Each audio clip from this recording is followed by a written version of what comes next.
Hola amigos, Daniel Spatz, acá Daniel Spatz Interviews, Daniel Spatz Interviews, how are you doing? Good morning everybody.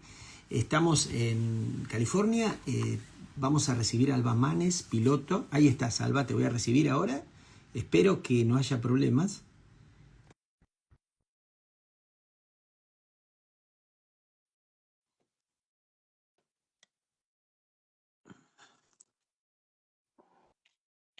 Ahí estás.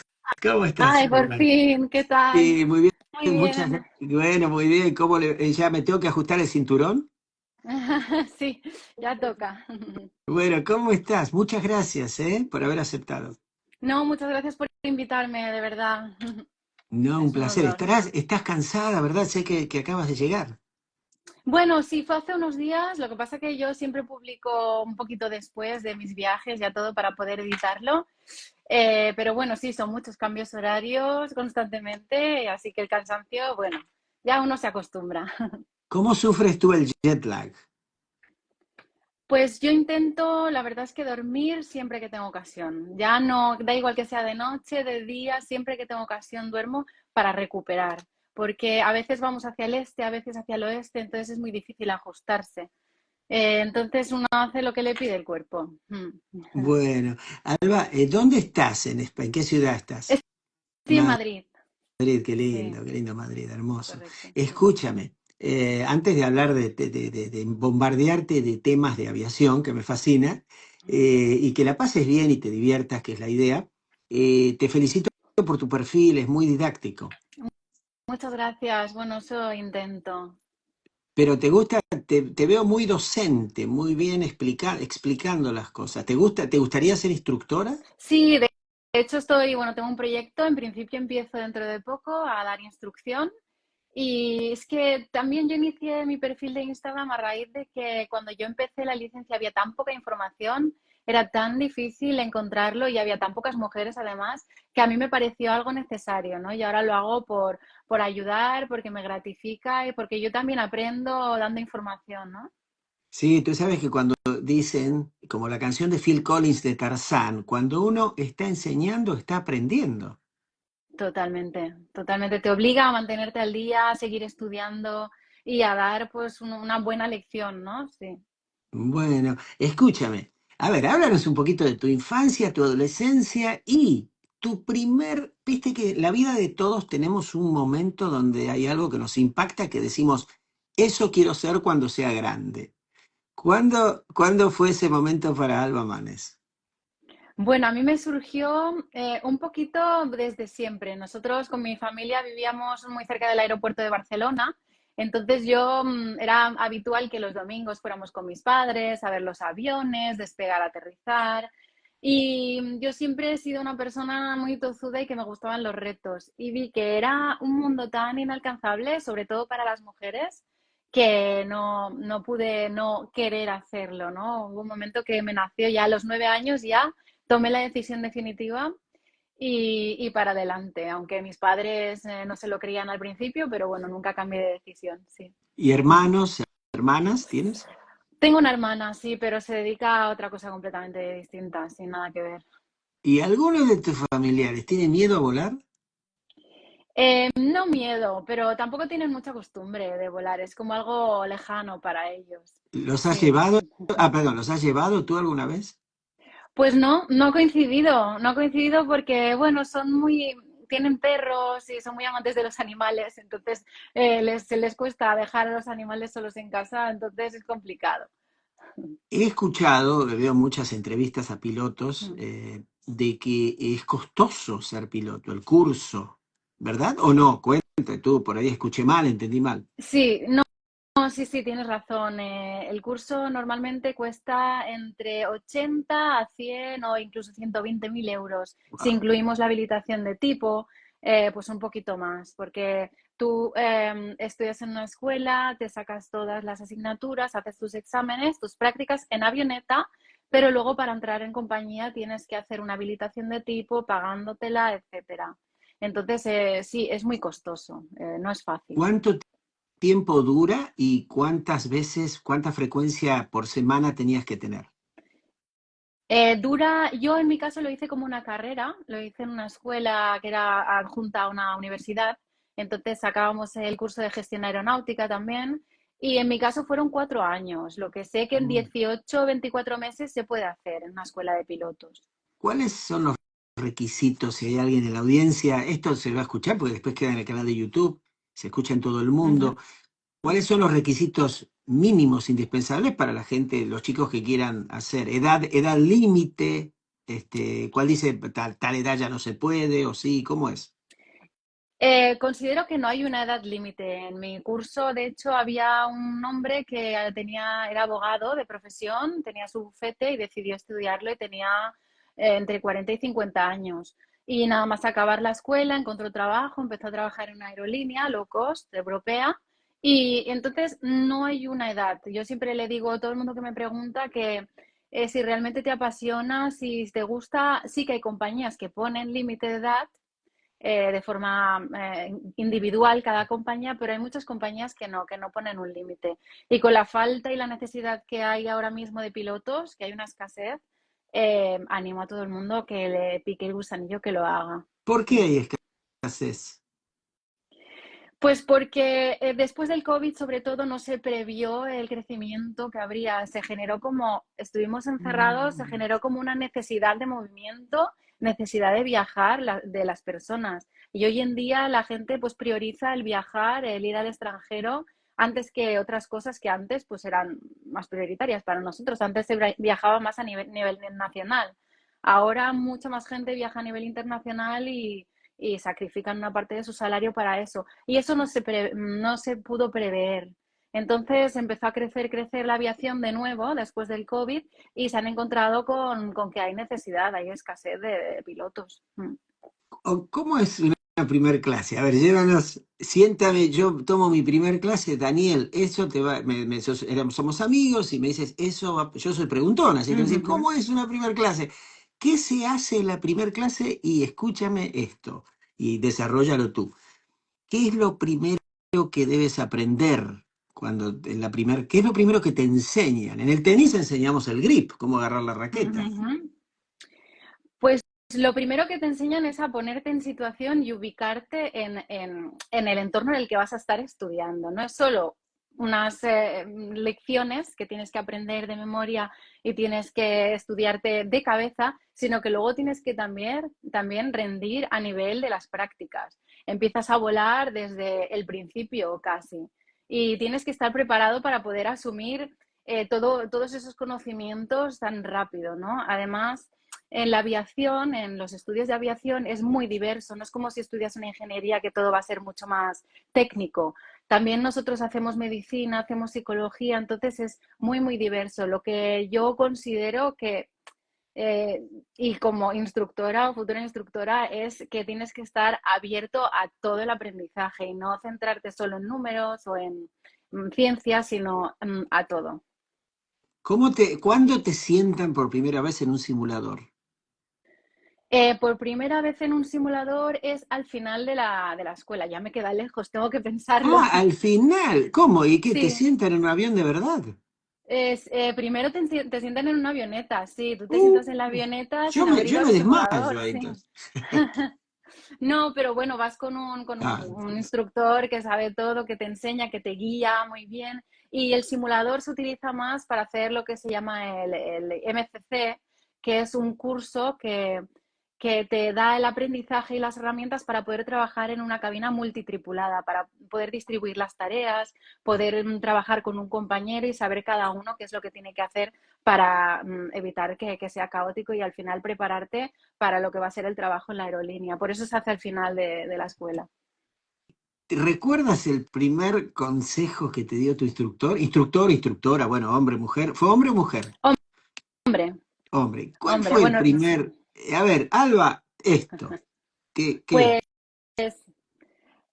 Pues, pues que no tuviera miedo, porque al final, al principio entras, estás en una avioneta y yo como no tenía familia en aviación, no había tenido la posibilidad de volar en avioneta nunca. Mi primera avioneta ya fue para pilotarla. Entonces, nada, me dijo que no tuviera miedo, bueno, que me dejara guiar, que me dejara enseñar y que para adelante, que yo era capaz de hacerlo porque muchos otros lo habían hecho antes que yo. ¿Y tenías miedo? Tenía, bueno, no lo llamaría miedo, pero respeto. Tenía respeto por el desconocimiento. Sí. Un amigo, un psicólogo argentino, ahora quiero aprovechar el miedo. Después tengo una pregunta de un colega de Argentina, ¿eh? Un colega que Ujú. lo tienes que seguir. Se llama El piloto que escribe, Cristian Ah, Carolo, qué que es, interesante. escúchame, Ujú. es autor de libros, es un crack piloto de Argentina, comercial, y me hizo una pregunta para ti. Pero de colega a colega. Me dice, esta no la vas a saber porque hay que estar en el gremio, pero quiero que te luzcas, me dice Daniel.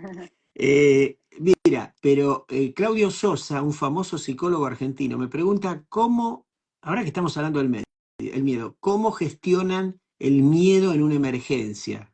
Si es que ustedes tienen miedo.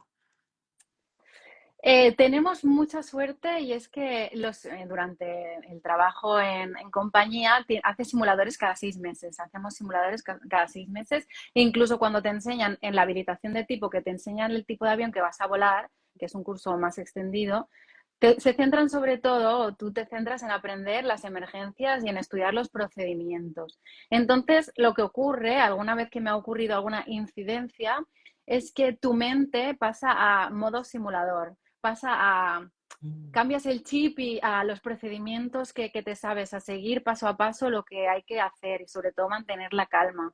Te abstraes un poco de la emoción, ¿no? Cuando tienes emergencias, si las tienes. Y yo alguna vez me ha ocurrido alguna incidencia y es eso, mente fría y procedimientos, porque es la mejor manera de conseguir que el mejor resultado posible, ¿no? Son dos personas en la cabina, ¿verdad? Sí, correcto. ¿Quién, el capitán, digamos, ¿verdad? ¿El comandante o capitán? ¿Cómo se dice? ¿O no es lo mismo? Eh, Comandante en general, eh, comandante en España. Porque acá dicen captain, Sí, claro. Captain speaking, dicen. sí, sí, sí, Ya, sí. claro. A first officer, ¿no? Después el primer oficial. Ok. Correcto. Mira, yo estoy atento a todo, así que aprendí todo ya. Escúchame, ¿quién, el comandante es el jefe? Sí, el comandante es la persona que tiene más experiencia en el avión. Entonces yo no diría el jefe, es el líder, es la persona que lidera, sí. O sea, pero si el primer oficial puede estar no de acuerdo con alguna decisión que tome el comandante. Sí, sí, sí, de hecho es nuestra responsabilidad profesional el expresar nuestro desacuerdo y argumentarlo en el caso de que creamos que el comandante se está equivocando. Sí, debemos hacerlo. No hay luchas de egos ni de, no, yo soy acá el que manda, eso no. Eso solía suceder en el pasado, ahora ya no. Ah, Ahora, mira. de hecho, nosotros los entrenamientos son en general, ya se hacen para futuros comandantes. Ya no es un entrenamiento para un copiloto, sino el entrenamiento es para un futuro comandante. Tienes que tener la capacidad de levantar la voz si crees que algo no se está haciendo de forma correcta. Y luego entre los dos, por eso es una cabina multitripulada, entre los dos llegar a la mejor conclusión posible. Un placer entrevistarte porque hablas, contestas todas las preguntas, respondes y haces pausas, me permites preguntarte. Espectacular. No, Gracias. no, no, sí, sí, no, muy buena comunicadora. Eh, a ver, porque esto es natural, todo esto te lo estaría preguntando ahí sentado al lado si te toca, viste, en el avión. Eh, ¿Es un mundo machista de hombres? Es un mundo de hombres. No, ya no es un mundo machista. Yo no diría que es un mundo machista. Hay muchísimos compañeros muy jóvenes que se han acostumbrado a estudiar en la escuela con mujeres, que incluso han tenido instructoras mujeres y comandantes mujeres. Y aunque somos muy pocas, sigue siendo un mundo de hombres, pero ya no es un mundo machista, ¿no? Hay un número, Alba, de mujeres que dice, Daniel, en el mundo hay tantas mujeres pilotos. Pues el número exacto de mujeres piloto no te sabría decir. Te puedo decir, por ejemplo, que en España somos el 6% solo, de momento. Pero hay países como la India o Singapur también que tienen hasta el 16% de mujeres. Y en eso yo un poco trabajo también con mi perfil de Mm. Instagram, en el dar visibilidad, que por qué hay un 14% de mujeres en España que estudian la carrera de piloto, pero en las escuelas, en las aerolíneas, luego solo encontramos un 6%. ¿Qué pasa con ese 8% que acaban los estudios, pero luego nunca consiguen dedicarse a ello? Y bueno, eso es un problema y un trabajo que tenemos que hacer también las mujeres que estamos en el sector. Fantástico. Mm, Em, ¿Qué es lo más difícil, volviendo al mm, entrenamiento, cuando mm. aprendías, qué es lo más difícil de aprender? Em, Al principio, los procedimientos, el saber cómo responde, el aprender a sentir la avioneta y saber cómo va a responder cuando Mm. haces, por ejemplo, una maniobra a la que no estás acostumbrada. Sobre todo eso, la sensación, el feeling y saber cómo responder a ello. Luego, una vez cogida práctica con la avioneta, es estudiar, estudiar. ¿Todos los días debes practicar en una avioneta cuando estás en el curso? Ellos ellos te programan unas 2 veces a la semana normalmente. Nosotros teníamos vuelos, 2, 3 veces, dependiendo de la disponibilidad. Entonces, bueno, sí, eso te animaba a mantener lo que llamamos la pericia, pero no era diario. Es verdad que el instructor, sí, porque uno se puede poner nervioso y cometer un error, te vas a estrellar. Ella o él puede manejarlo, corregirte en el momento. Tiene ¿cómo se llaman? El timón. Sí, bueno, los cuernos en el caso de la Pero avioneta. también es Mm. verdad eso, los dos tienen. Sí, sí, los dos tienen, sí. Ah, ok. Y en algún momento, si tú no respondes, porque claro, hacemos maniobras como espirales, hacemos pérdidas, hacemos virajes muy pronunciados. Entonces él, sí, hay veces que él debe contrarrestar un poco si no sabes qué fuerza tienes que aplicar o para mantenerte recto y nivelado, también te ayuda. ¿Tuviste algún momento así de que te porque parálisis por análisis se llama cuando estamos aprendiendo? ¿Tuviste algún momento así medio dramático durante el entrenamiento o no te pasó? Yo, por suerte, no. Sí que es verdad que la primera vez que volé sola, sí que mi conciencia situacional la tuve que luego aprender a entrenar, porque yo no estaba acostumbrada a ver todo desde arriba. Y allí trabajábamos en vuelo visual, entonces tenías que darte la vuelta, saber dónde está el campo, cómo encontrar el campo. Todo eso se iba trabajando y se iba entrenando a medida que hacíamos los vuelos. Eso es lo que a mí más me costaba, ¿no? No perder la conciencia situacional. Pero así crítico no. Tengo compañeros que sí, pero yo por suerte no corrí esa, esa Qué suerte. bueno. Bueno, espero Sí. que estés pasándola bien porque sé que estás cansada, pero quiero que sea algo divertido también para ti esto, No, ameno. no, sí, sí, muchas gracias, sí. Bueno, Esto me apasiona y me encanta hablar de ello. bueno, pero es importante que te dejen hablar porque a veces hay entrevistas donde se interrumpe mucho, el entrevistador habla demasiado, no es lo que Mm. me gusta. Eh, Escúchame, ¿cuánto tiempo tardas eh, mira, acá, perdón. Buenos días, saludos de Chula Vista, California. Yo he mirado la escuela para hacer y son 300 a 400 la hora por flight lessons, dice, dólares. Dólares. Mm. ¿Y eso en euros es parecido? ¿Cómo es? Sí, bueno, en euros, claro, yo como pagué todo el curso, ahora mismo la hora de vuelo no sé en cómo está y Ah, ok. suele variar mucho, sí, suele variar mucho dependiendo de la necesidad y dependiendo del momento de la situación del sector. Perfecto. Mm. Alba, cuando uno maneja un carro pequeño, un auto pequeño, ¿cómo le dicen en este coche, auto en España, al Un auto? coche, Un coche, coche. perfecto. Sí. Y después me pasó, después manejas una van, es un poco más grande, después un día un camión, un autobús, y la sensación me pasó a mí, manejé todo. Y no es lo mismo, en un camión te sientes que vas a chocar a todo el mundo, me sentía que no tenía espacio. ¿Cómo se siente manejar un Airbus 330, conducir, pilotear y un avión pequeño? ¿Cuál es la sensación, me refiero, de peso, de tamaño, de espacio? Pues bueno, se impone mucho más. Yo empecé en el Boeing 737, que era un avión mediano, digamos, dentro de lo que hay en el mercado. Luego me pasé al ATR, que era un avión pequeño, y luego ya empecé en 330 y ahora 350 también. Y bueno, todo es una evolución y es verdad que a veces pierdes, sobre todo cuando estamos en el aire, pierdes la conciencia de la magnitud de la máquina que estás llevando.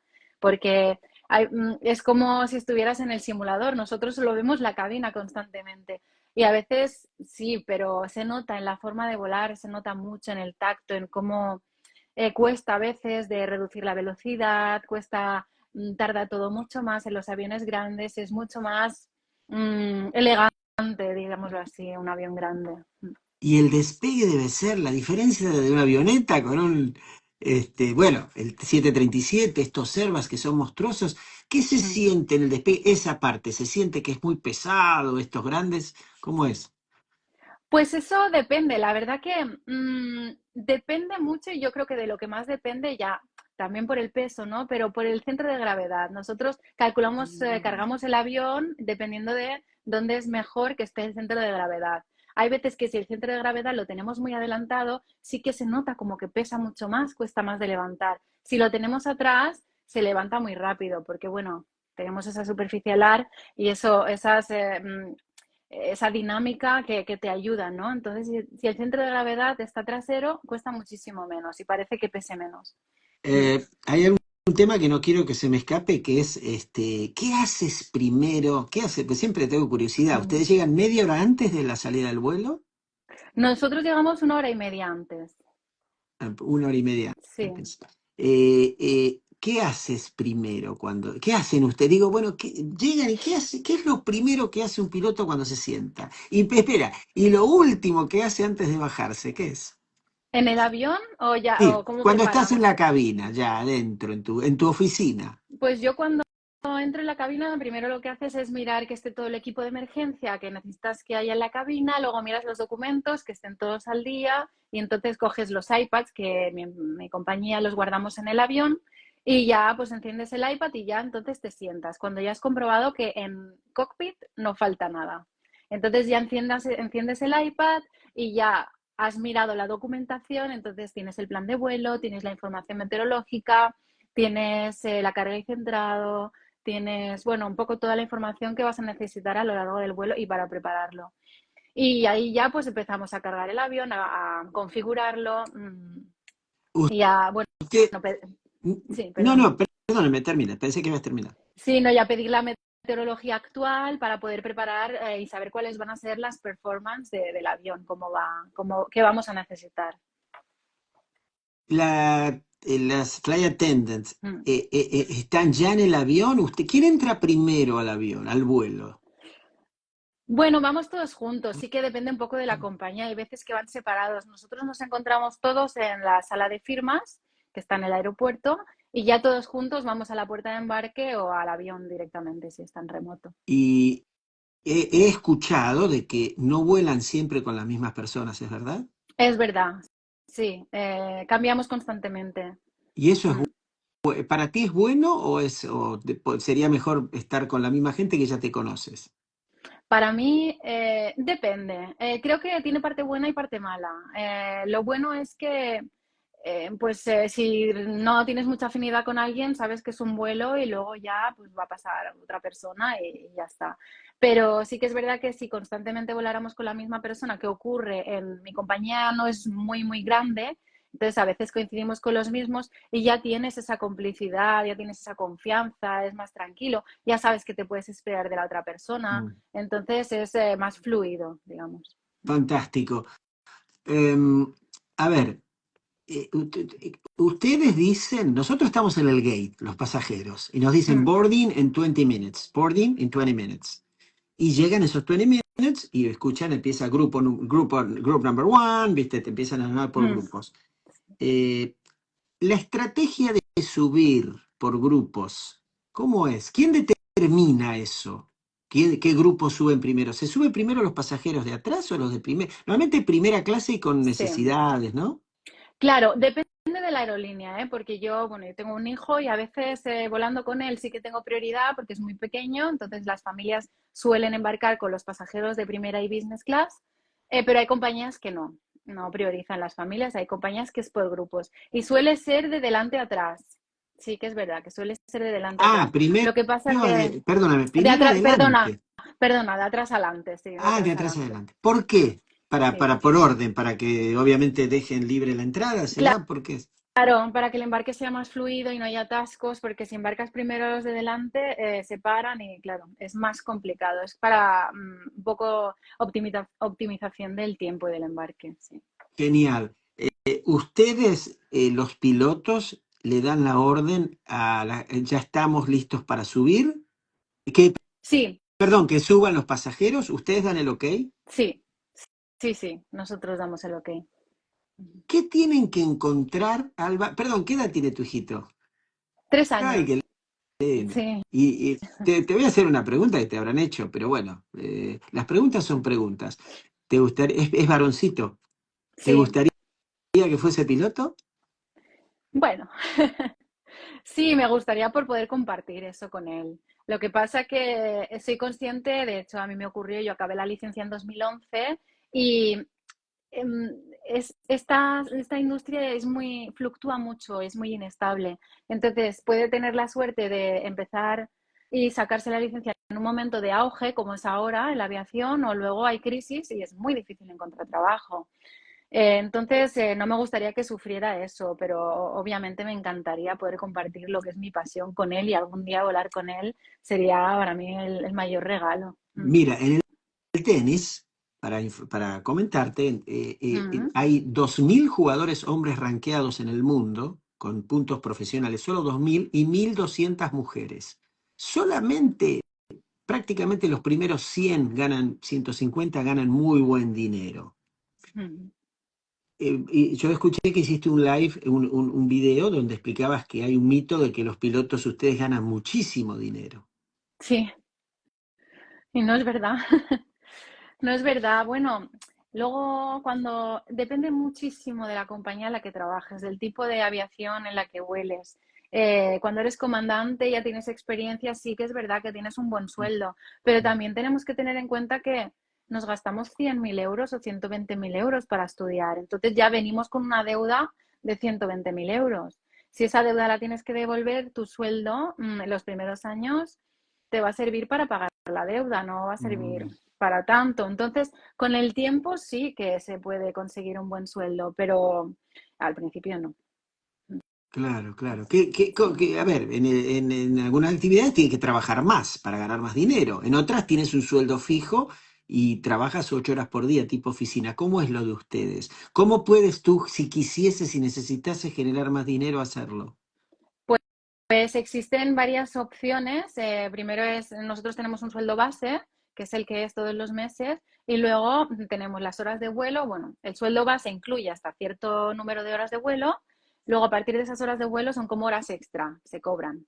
Y luego, si haces vuelos, tienes las dietas, que es dieta nacional y dieta internacional, dependiendo de a dónde vueles. Luego, si necesitaras ganar más, pues está el mundo de la instrucción. El mundo de la instrucción en Mm. aviación sí que está muy bien pagado. Entonces podrías reducirte el trabajo de volar y dedicarte a la instrucción, a hacer simuladores. Que, Esas que serían, vale. eso es lo que tú quieres, ¿verdad? ¿Te Sí, gustaría?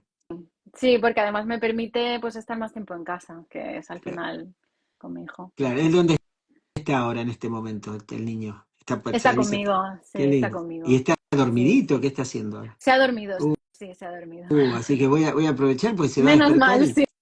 bueno, pero Menos si se mal. despertás y ahí tú me avisas y lo traes. No, no te Eh, preocupes. escúchame, ¿qué cosa tienen que encontrar ustedes, Alba, para decirle, se miran a los ojos con el comandante, con el primer oficial y dicen, no podemos salir? Pues nosotros tenemos un libro que se llama la MEL, es la Minimum Equipment List. Cuando tienes un fallo, cuando el ingeniero te dice, he revisado el avión y le pasa esto, nosotros miramos la MEL, que es este libro. Y este libro te dice si se puede operar el avión para la operativa que tú quieras hacer, si es un vuelo transoceánico o si es por Europa, dependiendo, pues si puedes hacer el vuelo sin ese ítem en el avión operativo. Hay veces que sí, hay veces que no, hay veces que te dice que necesitarás mantenimiento, hay veces que te da un plazo para hacer mantenimiento de ese ítem, pero puedes salir. Entonces, nosotros nos guiamos por lo que dice la MEL. ¿Qué mínimo de tiempo? Porque me ha pasado estar en aviones donde dice, por problemas técnicos no podemos salir, tenemos que regresar al gate. Y nos han tenido adentro 1 hora, 2 horas. qué lindo, y uno te estás Mm, claustrofóbico, porque a veces ni mm, siquiera aire, tiene que pensar también los pasajeros. sí. ¿Qué tiempo hay mínimo? Decir, no, no podemos tener a esta gente encerrada acá 4 horas. ¿Qué límite? ¿Hay un límite reglamentario? No, no hay un límite reglamentario. Nosotros normalmente lo que hacemos es, si tienes un fallo y ya has empezado a rodar, pues vuelves al stand y allí nos pondríamos en contacto con operaciones, tomaríamos una decisión y dependiendo de lo que nos dijera también el mecánico, tendríamos que tomar la decisión nosotros de si compensa desembarcar a todo el avión, dejarlos que vayan al aeropuerto o compensa dejarlos en el avión y bueno, darles agua e intentar mantenerles. Depende mucho de lo que diga la empresa y del fallo y lo que diga el ingeniero en esa situación. Últimamente, hace unos años, hay muchos locos que quieren abrir puertas. Gente desquiciada, gente además que toma alcohol. ¿Te ha pasado a ti estar en un vuelo donde te avisan, cómo te llaman? Por ejemplo, ¿cómo se dirige a ti los flight attendants? Cuando no te dicen Alba, me imagino. Bueno, en mi compañía, como es una compañía pequeña, es muy familiar. Ah, Entonces, sí, yo soy Alba y mi comandante, el otro día, mi comandante sería Nacho, ahí porque está. ya nos conocemos de hace años. Entonces, sí, te llaman Alba, tenemos esta situación, o Alba, que puedo entrar en cockpit porque ha pasado algo y nos vienen y nos explican. Bueno, ahí Mm. está. Alba, hay un loco que quiere abrir la puerta. ¿Qué hacen ustedes? ¿Te ha pasado a ti alguna situación así? ¿Les ha pasado? No, a mí en mi empresa actual y yo volando como piloto, no, no me ha pasado. Sí me ha pasado que nos digan, hay un pasajero que está siendo agresivo, hay un pasajero que, había uno que se hacía pasar por guardia civil, por policía, y luego no era policía, porque habían policías de verdad en el avión que dijeron, no, no, no es policía. Bueno, hay gente de todo, gente que fuma, gente que bebe mucho. Y eso sí, pero por suerte que hayan intentado entrar en la cabina no ha ocurrido. Si ocurriera en ese caso, se bloquea la puerta, no podemos dejar entrar a nadie y tomaríamos una decisión dependiendo de la gravedad del asunto, ¿no? De si va armado, si no va armado, etcétera. Ahora, te voy a poner un poco de película, como una película de suspenso. Usted dice que no se puede entrar, pero las flight attendants tienen que entrar, ¿o no? En el caso de que haya una persona violenta, no. No, pero digo, ¿qué pasa? Mm, Vamos a ponerse en una situación terrible, sí. que le están amenazando a una flight attendant y le dicen, vamos a la cabina si no te mato. ¿Viste? Pues, no sé, estoy hablando, por ahí es una película, pero Ah, pasó. sí. ¿Ustedes qué hacen? Sí, de hecho, esta situación te la presentan a veces cuando hacemos los cursos de CRM, de gestión, de gestión Ah, de mira. las emociones y de gestión del personal, sí que nos la ponen y no se puede. De hecho, los expertos que nos hacen esos cursos es que aunque sea tu hijo, tu madre que esté allí y esté siendo amenazada, no puedes abrir. Porque estás salvando a una persona, pero seguramente estarás matando a todos. Entonces, al final si el secuestrador o Mm, la persona armada consigue entrar en cockpit, seguramente has perdido a todos ya. Entonces, no se puede. perfecto. Muchas gracias por ser tan directa, eres muy directa. No das vueltas, eso está muy No, bueno. No, si hay algo que no puedas responder, me dices, Daniel, eso no te puedo responder. de acuerdo. ¿Te gusta el tenis? Bueno, no conozco mucho, la verdad. Bueno, tienes que... Alguna vez lo he visto. ¿Y qué haces porque entrevisté una flight attendant de Emirates Mm, la semana pasada y me sí. decía que hace mucha preparación física, que hay que... Porque ¿qué secuelas físicas te deja tu trabajo? Uf, pues muchas piernas cansadas, el agotamiento general, la piel seca y la necesidad. A mí volar me genera una necesidad de salir a correr para compensar todas esas horas que estamos sentados y toda esa presión del trabajo en sí. Eh, el cuerpo me lo pide, salir a correr, te pide comer sano, te pide dormir las horas que sean necesarias, estar descansado, etcétera. Eso es lo que te pide el cuerpo para poder rendir luego bien en el trabajo. A ver, para todos los que le tenemos pánico a la turbulencia, Alba, ¿qué nos dices? Un avión no se cae porque haya turbulencia. Es muy importante ponerse el cinturón de seguridad siempre, durante todo un vuelo, aunque el vuelo dure 15 horas. Es muy importante que, salvo que vaya al baño, la gente se tiene que poner el cinturón de seguridad y ponérselo a los pequeños también. Yo a mi hijo cuando viajo con él es lo primero que hago y no dejo que se lo quite para nada, porque conozco gente que ha sufrido las consecuencias de una turbulencia y pese a que el avión no se va a caer, sí que te puede hacer daño. Hay turbulencia ligera, mediana y severa, ¿verdad? Ligera, moderada y severa, sí. Ligera, moderada y severa. Ustedes, esa es otra duda que tengo yo como pasajero. Cuando comienza a moverse, uno no sabe yo no sé cuánto más se va a mover. ¿Ustedes saben cuánto tiempo más se va a mover? Nosotros tenemos en la preparación del vuelo, tenemos una previsión de la probabilidad de turbulencia en ciertos tramos y ciertos puntos de nuestra ruta. Entonces, hay unos números que te indican la magnitud del movimiento de las masas de aire que va a haber en ese punto cuando nosotros nos encontremos en ese punto de la ruta y en esa altitud.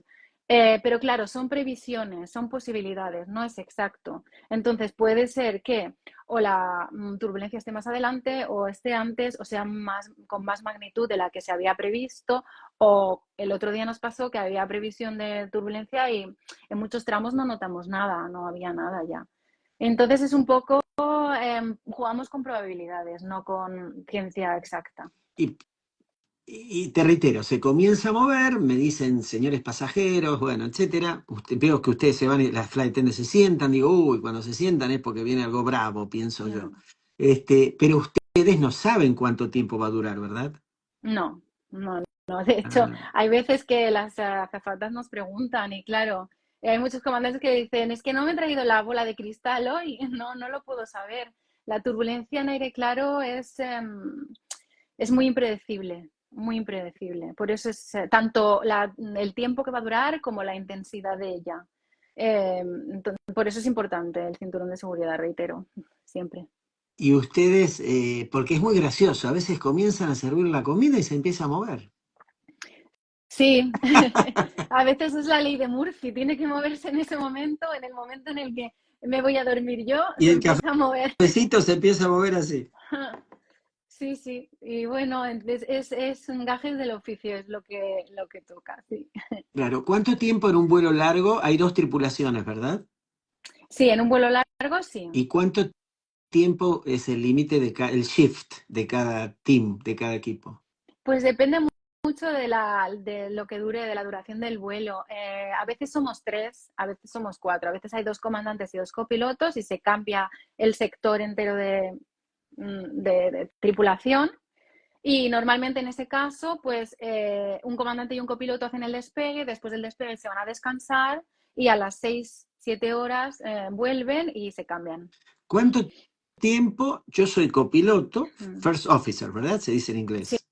¿Cuánto tiempo Daniel tiene que ser first officer, copiloto, para poder tener la categoría de piloto, de comandante? Pues también depende mucho de la aerolínea. Si la aerolínea está en crecimiento y en expansión y compra aviones, pues la evolución será mucho más rápido. Cuando yo empecé en una aerolínea de low cost en Europa, a los 3 años podía ser comandante y habiendo entrado sin experiencia. Ahora mismo es más complicado. En mi compañía, que es más pequeña también y que no crece tanto, puedo tardar un poco más, pero depende mucho del mercado, de la aerolínea en sí y de las horas que tengas tú en ese tipo de avión también. ¿Puede ser que un primer oficial nunca llegue a ser comandante?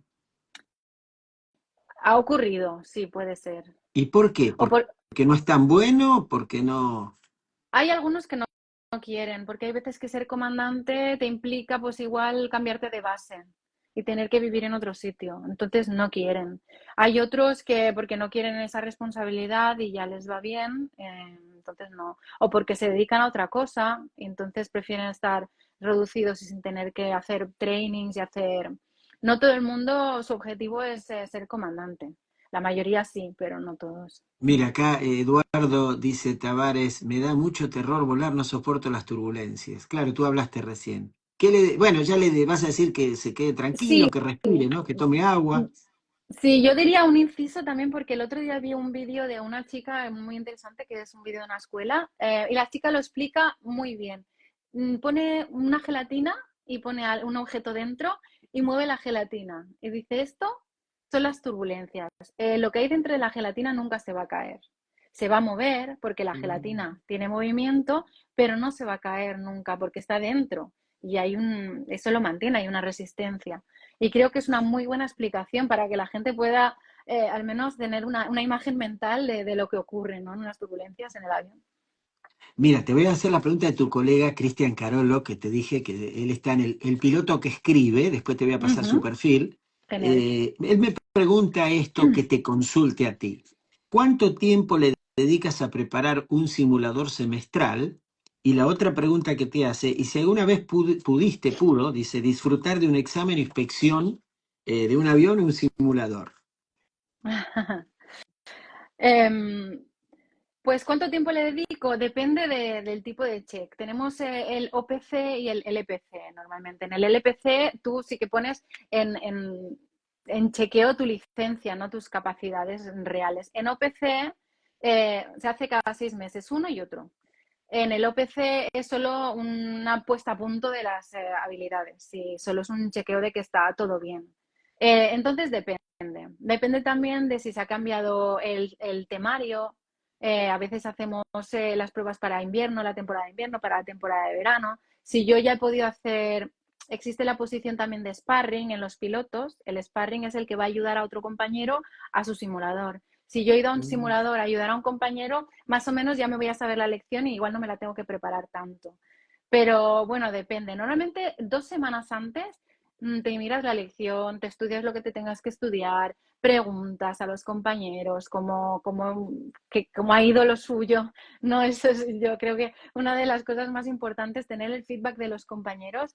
Y en cuanto a la otra pregunta de si he disfrutado, a ver, he disfrutado algunos porque tengo compañeros que son amigos ya y que son chequeadores, entonces es como más cercano todo, aunque sé que me están haciendo un check, sé que todo va a ir más fluido y ahí sí que lo he disfrutado, sí, pero en general se sufre, se sufre. ¿Qué es qué cosas nuevas, ahora que tenemos inteligencia artificial, tú sabes, todas estas cosas, computadoras, todo es electrónico? He escuchado que antes los pilotos eran mejores porque el tema de que todo lo hacen las computadoras te hace más complaciente y como que ya tomas la decisión humana es menor. ¿Eso es verdad? ¿Estás de acuerdo? ¿No? El piloto Daniel, no, nosotros seguimos siendo tan importantes como eran hace 50 años. Sí, es que no creo que se pueda comparar, es otra forma de trabajar, otra forma de proceder. Nosotros, es verdad que la máquina, la carga de trabajo es menor, pero te tienes que estudiar la máquina, tienes que saber qué hacer si todo eso falla, ¿no? Todos los Mm. automatismos fallan, también te lo tienes que saber, tienes que estar preparado para ello. Entonces es una forma distinta de trabajar. El otro día lo hablaba con mi comandante, que me decía, es que yo cuando empecé a volar no había radar, los controladores aéreos no sabían dónde estabas, entonces ibas un poco a ciegas. Y ahora no, ahora nos pueden ver, ahora eso nos ayuda a ser mejores profesionales, yo creo. Entonces, considero que es algo positivo, que no nos hace peores pilotos, sino simplemente es verdad que la carga de trabajo es menor. Un colega tuyo, acá de una línea aérea americana, Delta, yo no tengo ningún compromiso, puedo decir las empresas, decía que los controladores de Chicago eran terribles, malhumorados, que están apurados porque tienen 200 millones de aviones que entran, te Ujú. apuran, te presionan. eh, a él lo estresa esa comunicación con Chicago. ¿Hay tienes tú algún aeropuerto complicado donde los controladores, cómo es la relación con los controladores de vuelo? Bueno, en general es buena. En España es muy amigable y muy cercana, Mm. considero yo, la relación con ellos. Incluso les puedes pedir directos, les puedes pedir que te repitan, que no has entendido, que necesitas, y es mucho más cercana. Pero sí que es verdad que nosotros vamos a Nueva York y en Nueva York tienes que ir con todo hasta apuntártelo casi para tenerlo todo, porque si te equivocas o si no entiendes algo y les pides que te repitan, te ponen a hacer espera rápido y te quitan de la secuencia y eso pues no se quiere, es verdad. Es otra cultura. O sea, en Y España es pero, fácil. ¿cómo te quitan de la frecuencia? De ¿Estás las ahí en el aire? Te quitan de la secuencia. Por ejemplo, si estás en aproximación, las aproximaciones están calculadas dependiendo del aeropuerto para que cada 2 minutos o cada minuto haya un avión aterrizando. Entonces, si tú tienes dudas, si tú te estás aproximando a Nueva York y estás en la cola de los que se ven los aviones uno detrás de otro, si tienes dudas, si preguntas, si te equivocas, si no sabes algo, hay veces que te dicen salga de la secuencia y váyase a hacer esperas a un sitio y ya luego vuelvo con usted. Porque, claro, estás interfiriendo con el flujo de vuelos, ¿no? Opa. ¿Y para ti cuál es el aeropuerto más difícil? Yo diría que Nueva Nueva York. York. Sí, Nueva York. Sí, porque los vuelos que hacemos a Sudamérica es fácil. Vamos mucho a Punta Cana, Cuba. Es relajado, es todo muy parecido a como somos nosotros. No hay tanto flujo aéreo, entonces es fácil. Pero sí, en Estados Unidos en general es complicado. ¿Y cuál es el aeropuerto de Europa que más complicado? Para mí, bueno, ahora con el 330 no he volado por Europa ni por España, pero cuando volaba con el 73, Vigo era muy complicado, Bilbao también era muy complicado en España, porque Vigo, por ejemplo, está como en un valle, entonces hay muchas corrientes de aire, hay que hacer una bajada un poco pronunciada, es turbulento, entonces es un aeropuerto que es conocido por su complejidad. ¿Cuál sería en un deportista es el momento de por ahí de cerrar el partido, de momento de un penalti en en el fútbol, ¿no? Hay momentos de mucha presión en todos los deportes, de baloncesto, faltan 30 segundos y vas ganando por un punto y el rival. ¿Ustedes cuál es el momento de mayor tensión, Alba? Normalmente, bueno, en un vuelo normal es el momento del aterrizaje, porque tienes un objetivo que es librar la pista lo antes posible, entonces tienes que tomar en el punto en el que es más óptimo para poder salir de pista lo más rápido posible, entonces tienes que calcular. Y además hay veces sí que hay aeropuertos que te dicen que va a hacer un viento, luego el viento cambia, tienes que estar preparado. Pero bueno, en un vuelo normal eh, es algo que hacemos cada día. Entonces sí que hay una presión porque estás volando el avión a mano y es muy grande, pero bueno, se hace cada día. ¿Eso se hace ya ustedes o todavía está el piloto No, automático? no, lo hacemos nosotros. Ahí lo Sí, sí, hacemos desconectan mano. ustedes. Sí, solo hay una situación en la que cuando hay muy baja visibilidad se hace lo que se llama una categoría 3, que es un autoland, un aterrizaje automático. Se puede hacer, pero solo cuando hay muy baja visibilidad porque nosotros no veríamos la pista, entonces no podemos proceder normal. Te voy a poner cuatro fenómenos naturales de la naturaleza y me gustaría que me hagas un orden. Hay un gran amigo, entró un gran coach argentino que está en Brasil, famosísimo, gringo, un abrazo, viaja muchísimo en avión, él, por todo el mundo a dar clínicas. Quiero que me digas, te voy a decir, la lluvia, fuerte obviamente, el viento, la nieve o la niebla. ¿Qué orden de peligrosidad tienen esos fenómenos naturales para la aviación? A ver, a ver, la lluvia no tiene peligro. La lluvia es cero peligroso. Lo único que hace que la pista esté mojada, entonces nosotros tenemos que calcular las performance con la contaminación, se llama contaminación, que va a haber en la pista. Entonces igual pues tienes que poner más freno, tienes que configurar el avión de otra manera para poder optimizar esa distancia que tenemos, que es limitada, que es la distancia de pista. Pero no es peligroso. La nieve tampoco sería peligroso. Lo peligroso es el hielo. El hielo sí que es muy peligroso, el engelamiento, porque te afecta al perfil alar y te puede afectar a las turbinas de los motores y eso puede hasta causar fallo de motor, rotura de estructuras o pérdida de sustentación. Esto lo pondría en sin lo que más, lo que más. El viento puede afectar en el sentido en el que la cizalladura del viento. Hay una cosa que es el wind shear, es lo más peligroso que podemos tener y eso también lo pondría el número uno, diría cizalladura de viento, porque es un movimiento de aire muy, muy fuerte que si te coge en un momento en el que estás con baja altitud te puede hasta estampar el avión hacia abajo. Sí, o impedir que tú puedas ascender en un despegue también. Entonces, eso, si se encuentra, requiere pues potencia máxima y hacia arriba lo más pronto posible. Y el otro fenómeno La era... niebla, el fog. Ah, la niebla no es... Como tenemos la posibilidad de hacer un categoría 3 que es un autolán, no sería peligroso. Solo en los aeropuertos en los que no existe el sistema instalado en el aeropuerto, que no se podría hacer un categoría 3, que nos obligaría a divertir a ir a otro aeropuerto que sí que tenga la posibilidad de aterrizar con categoría 3, o sea, hacer un autolán, o que tenga mejor visibilidad, eso nos facilite. Claro, yo tengo entendido hay aeropuertos en Sudamérica que si hay, no sé si ha cambiado, pero ya hablamos, gringo, de turbulencia, llegó tarde a la fiesta, después que escuche la entrevista, sí, sí. Nos explicó Alba todo, la turbulencia. No te preocupes que el próximo vuelo tuyo se va a mover un montón. Este, viste qué malo que soy, yo estoy sentado aquí. Sí. Alba, escúchame, Ujú. he tenido que desvían en Sudamérica por la niebla. No sé si, a ver, ¿no debería ser algo obligatorio? ¿Desviar por la niebla No, no, al o poder contrario, que hacer? puedas aterrizar igual.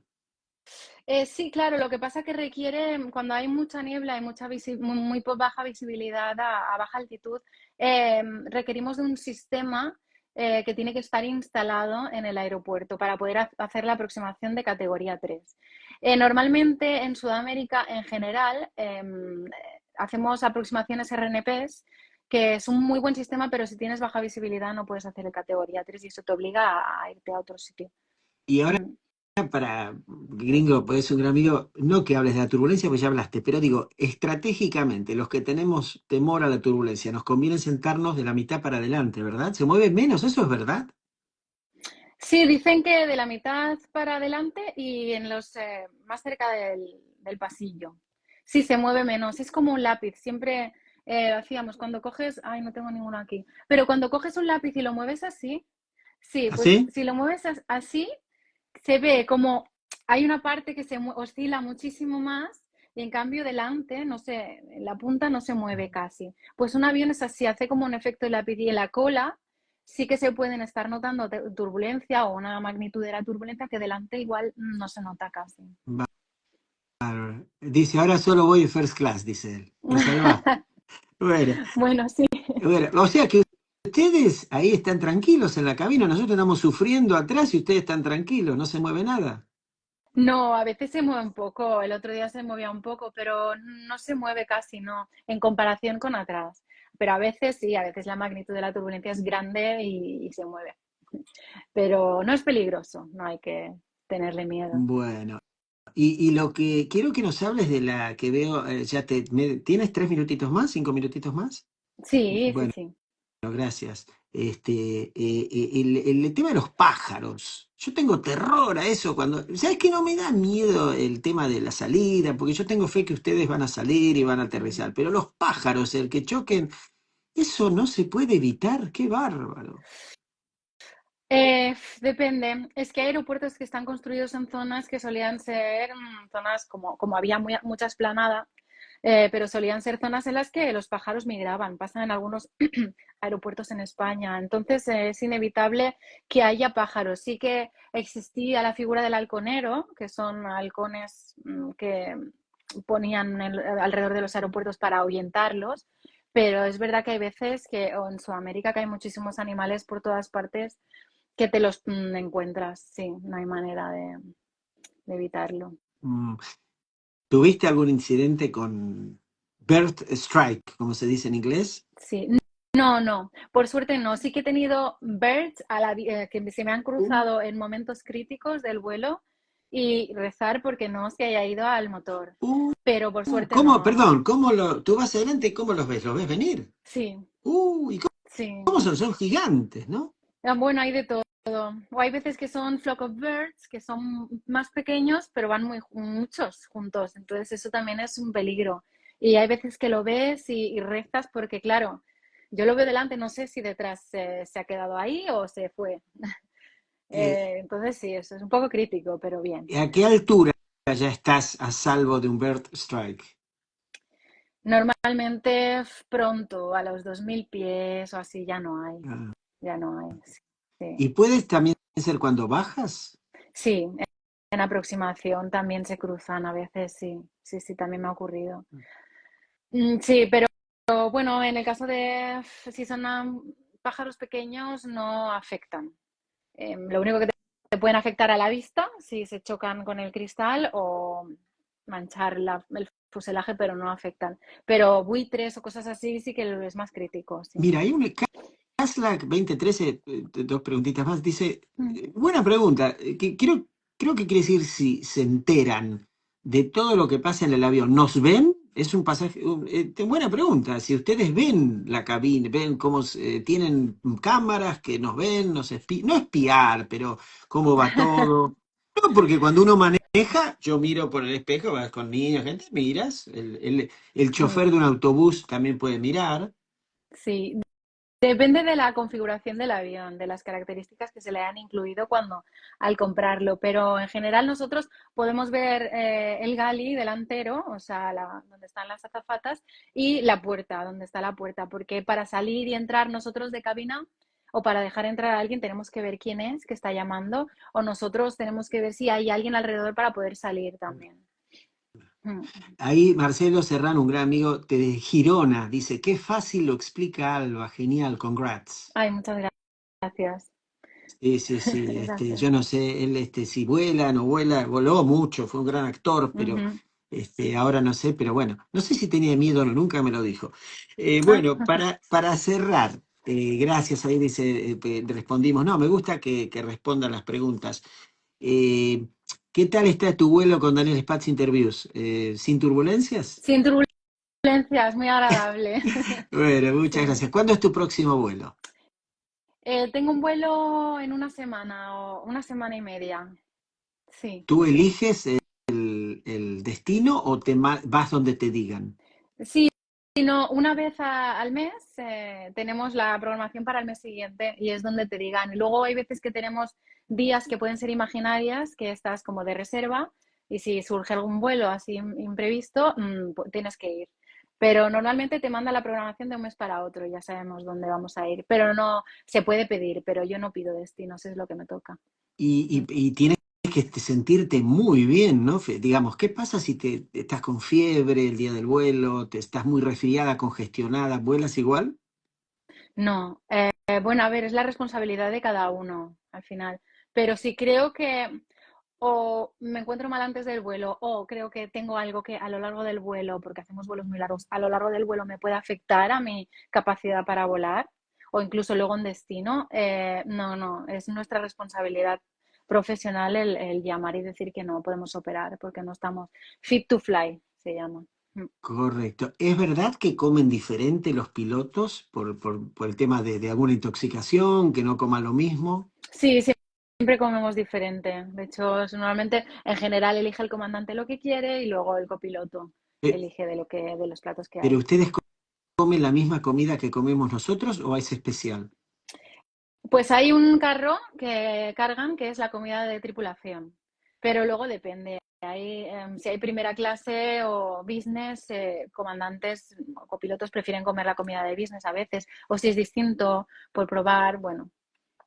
Y, y, y antes, no sé si ahora, antes salía el comandante, caminaba, te saludaba, ¿existe eso o ya no? Por una cuestión de seguridad ya no salen. Claro, no. Ahora solo sale si tiene algún conocido y que sabe dónde está exactamente sentado y salen vestidos con jersey, que no se vea que es el comandante, como camuflados. Eso sí que se ha hecho alguna vez, pero en general no, no, el comandante no sale porque, como bien has dicho, hay tanta gente que ahora quiere abrir puertas, que se emborrachan, que no están en su mejor momento, que es peligroso, sería peligroso. Otra cosa que me han dicho, Daniel, quédate tranquilo porque siempre hay un guardia, no guardia, un policía camuflado entre los pasajeros. ¿Eso es verdad o no? No, hay algunos vuelos que sí. Cuando tienes un vuelo deportado o inadmitido que ha sido pues un deportado que ha sido deportado de forma que ha Claro. sido violento, que estaba en la cárcel en su país o que le ha hecho algo en ese país y hay que transportarlo al suyo, sí que van escoltados por uno o dos policías. Y entonces sí, pero en general no hay policías a bordo, ¿no? Y quiero preguntarte esto, porque como verás soy muy curioso, por eso Sí, entrevisto. Y me gusta aprender. Dirás, qué pesado este, no para de preguntarme. Ya te dejo ir, ¿eh? no para nada. Yo veo que ustedes llegan al aeropuerto siempre con esa presencia, esa elegancia, esa tranquilidad. Ustedes, a ver, no tienen contacto visual con la gente, ¿verdad? ¿Los entrenan para eso? ¿Es una orden o es casualidad? Es entre casualidad y, y normalmente si tienes contacto visual con alguien suelen hacerte preguntas. Por el aeropuerto yo me di cuenta cuando empecé a trabajar de piloto que era como un puesto de información. Y hay veces que no sabes, es la primera vez que estás en ese aeropuerto y no puedes explicar. Entonces intentas evitar ese contacto visual. Y otras veces, en general, con los únicos que hacemos contacto visual es con otros tripulantes. Cuando nos cruzamos sí que hay como un intercambio de miradas, un reconocimiento del otro, pero sí, en general no. No nos entrenan para eso, pero O sea, no, viene no con es ello, un con eso. requisito decir no deben tener contacto. No, no, no es un requisito. Y otra cosa veo, cuando ustedes llegan ahí en el desk que hay, el counter, les dan papeles. Yo veo que, a ver, mira, yo observo todo, soy un curioso. Veo que llegan y se meten dentro del counter al lado de la señorita que está y agarran papeles. ¿El comandante es ese el que hace eso? Sí, normalmente sí. O el comandante o el copiloto sí lo ha mandado el ¿Y comandante. qué Pero en leen general sí. ahí? Yo digo, esto no está leyendo el diario, la noticia del día, debe estar leyendo el vuelo, ¿verdad? Eso es el despacho. Sí, normalmente te Ah, dan el despacho allí en el counter y te dan la carga que vas a tener definitiva, el recuento definitivo de pasajeros, el cierre del vuelo, la distribución de la carga normalmente también y bueno, un poco todos los papeles que vamos a necesitar. correcto. Mm. Y el tema del el vuelo anterior, cuando recibes un vuelo anterior, en la noche o la hora, ¿tienen un briefing? ¿Tiene un reporte del piloto anterior? Por ejemplo, yo fui piloto del vuelo anterior, ¿te tengo que dejar a ti un reporte del avión? Bueno, existe el TechLog. En el TechLog el comandante tiene que escribir si ha habido algún fallo, si hay algo que reportar o algo que tienen que chequear los mecánicos, algo ha pasado. Entonces lo escribe en el TechLog. Y lo que hace el comandante cuando se sienta, lo primero que hace es abrir el TechLog y mirar el estado del avión y si las configuraciones o los arreglos de los ingenieros que se tenía que hacer, si se han hecho y está todo al día. Y si nos cruzamos, porque normalmente no nos cruzamos. Pero si nos cruzamos, sí, preguntamos si ha ido todo bien, si hay algo que revisar, si le pasa algo al avión, etcétera. O sea, ahí cuando se cruzan, yo a veces veo en vuelos acá domésticos que sí se cruzan, pero se saludan, no veo que se paren a conversar. Claro, depende si vas a coger el avión que ellos Sí. han volado o no. Y depende mucho también de la compañía. En mi compañía, sí, te cruzas, te paras, porque es España, nos damos dos besos, nos saludamos, ¿qué tal todo? ¿Cómo está el avión? ¿Qué tal tu mujer? Bueno, todo. Está bien. Sí, pero entiendo que en compañías más grandes que no se conocen, igual se refieren al Tecloc y ya está. Bueno, y una de las últimas que te hago, ¿y te pasó que algún comandante que te dijera, mira, cuidado, tengan cuidado que tuvimos ese problema"? Bueno, no cuidado, pero sí que hay veces que dicen, cuando venga el ingeniero, decirle que hay que mirar esto o que hay que hacer ese chequeo de esto porque nos ha pasado. Incluso nosotros alguna vez sí que hemos tenido pues un freno se calienta mucho o un motor pues da como alta vibración y sí que eso hay que mirarlo. Pero claro, si luego el ingeniero te da el ok y no es un ítem con el que no se pueda volar, nosotros salimos a volar. Eh, en las redes sociales, Alba, hay mucha noticia mala que genera pánico. Sí. Es como que torturan a la gente con mire, turbulencia severa. Y claro, tiene 1 millón de likes y tiene 632.000 comentarios, porque les encanta el crear pánico.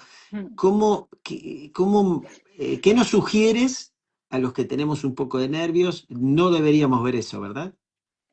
No, y también tener en cuenta que, bueno, primero, que yo hablando el otro día con un compañero, creo que hay un objetivo propagandístico de todo eso, de los accidentes de avión, porque está creciendo tan masivamente que llegará un punto en el que va a ser insostenible el que crezca tanto la aviación. Entonces, hay una parte propagandística para que la gente vuele un poquito menos. Y luego, considero que es que no es que haya más turbulencias o haya más accidentes o haya más casos de gente violenta en los aviones, sino que ahora mismo tenemos una cámara constantemente en las manos, grabando todo constantemente y antes no. Antes ocurría igual, pero no se sabía porque no había alguien grabándolo todo el rato. Y ahora sí, por eso parece que hay más, pero no ocurre más. ¿Ustedes hablan de los accidentes? Por ejemplo, pasó hace poco el de Washington, de los aviones ahí con helicóptero, Sí. desafortunado, terrible. ¿Comentan? ¿Ustedes se enteran inmediatamente? Me imagino, las noticias les llegan de inmediato. Mm, sí, sí, lo que pasa que creo que es una buena práctica de los pilotos intentar no sacar conclusiones precipitadas.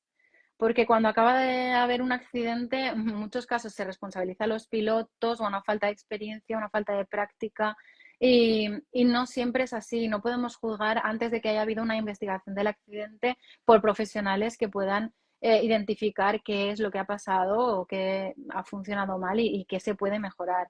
Porque a nosotros, por desgracia, eso nos sirve para igual cambiar procedimientos o aprender del error ajeno para ser mejores profesionales. Bueno, te dejo, te agradezco muchísimo por tu tiempo. Diste un curso. Espero que te hayas Muchas sentido, gracias. digamos, respetada y además que podido expresar lo que querías.